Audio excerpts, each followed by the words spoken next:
If we were to make a time machine, where exactly would the machine send us?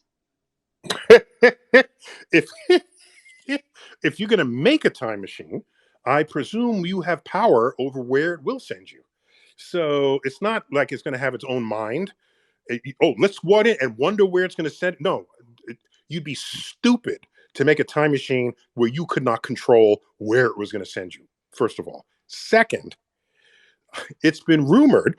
By the way, for the longest while, especially when James Cameron's film *The Titanic* was in everyone's awareness, people said if I had a time machine, I'd want to go back and witness the sinking of the Titanic. No, It if was you had a room. time machine, you would go back and make sure that he got his stars right in the original cut of the movie before you made him change it. There are more important things I think I would try to accomplish than talking to James Cameron about the wrong sky over the sinking Titanic.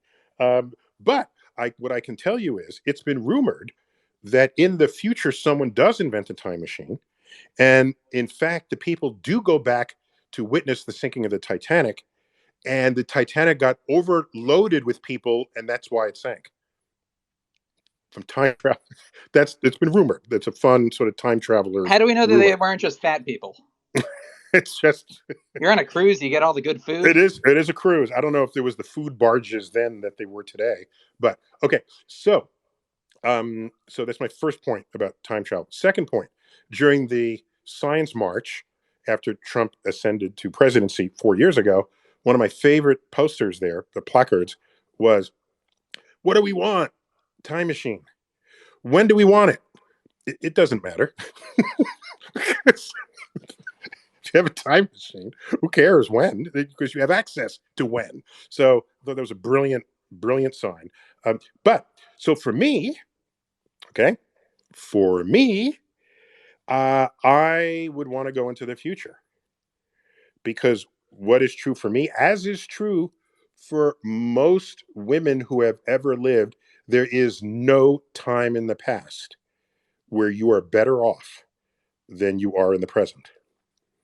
And add every other oppressed group or disenfranchised group that there has existed in the world. So no, I'm not going. If I went back 100 years, I'd be someone's butler. 150 years, I'd be someone's slave. 50 years ago, no, 70 years ago, I'd be carrying someone's luggage. So there is no time. I have no nostalgia for the past, but I have longings for the future and what it might bring technologically, culturally, uh, uh, interpersonally. So, yeah, I would go 30 years into the future, I think, which is close